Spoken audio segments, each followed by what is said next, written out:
नमस्कार दोस्तों, स्वागत है आप लोगों का मेरे चैनल पे। मेरा नाम है दर्श पटेल। जो लोग मेरे वीडियो को पहली बार देख रहे हैं उनसे रिक्वेस्ट है कि मेरे चैनल को प्लीज आप लोग सब्सक्राइब कर दीजिएगा। आज का सिंपल सा टॉपिक होने वाला है। टॉपिक ये है, अगर आप आने वाले 20 साल में आप चाहते हैं आपके पास कॉर्पस 50 लाख हो जाए, तो उसके लिए आपको कितने की एसआईपी करनी होगी।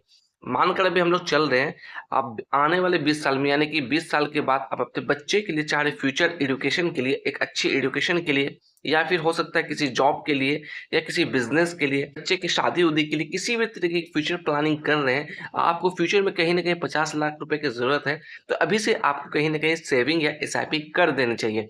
तो यहाँ पर जानेंगे म्यूचुअल फंड की मदद से, अगर आप 20 साल का टाइम पीरियड लेते हैं यानी कि 20 साल के अंदर आपको 50 लाख का कॉर्पस जमा करना है, एक्सपेक्टेड रेट ऑफ रिटर्न यहाँ पे हम लोग 12% मानकर चल रहे हैं। हम लोग यहाँ पे 12% इसलिए ले रहे हैं क्योंकि पास्ट परफॉर्मेंस की चर्चा करें तो बाजार ने 12% का रिटर्न इजिली बना कर दिया है, और हम लोग कहीं ना कहीं मान कर चल रहे हैं कि फ्यूचर में भी 12% हमें मार्केट बना कर दे। इसलिए हम लोगों ने 12% का एक्सपेक्टेड रेट ऑफ रिटर्न लिया है, और मान के चल रहे हैं आपके पास जो टाइम है सिर्फ और सिर्फ 20 साल का ही है। यानी कि 20 साल के बाद कहीं ना कहीं आप सोच रहे कि अपने बच्चे की शादी करें और वहां पे एक कॉर्पस आप जमा चाहते हैं, तो यहाँ पे देखा जाए आपको ज्यादा की अमाउंट की नहीं, सिर्फ और सिर्फ 5,000 की एसआईपी हर मंथ करनी है। यानी कि आपके बैंक अकाउंट से 5,000 रुपए करके कटती जाएगी।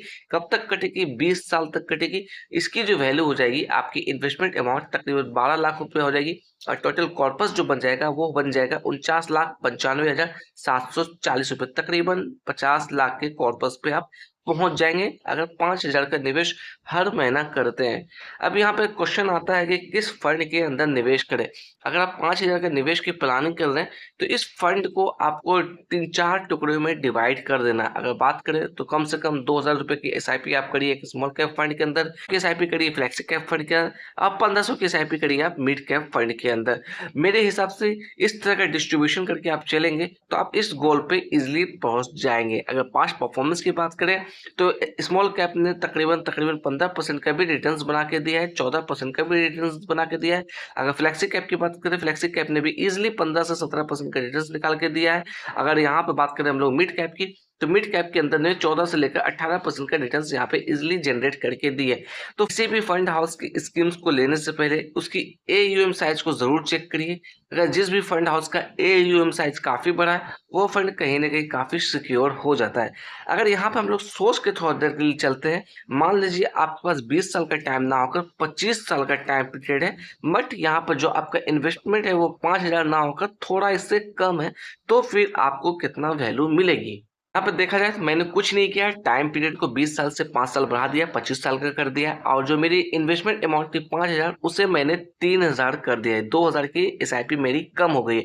मान लीजिए 3,000 की एसआईपी कर रहा हूँ, 25 साल तक लगातार मैं करूंगा, तो इसकी वैल्यू देख लीजिए यहाँ पर कितनी हो जाएगी, तकरीबन 56,92,905 रुपया।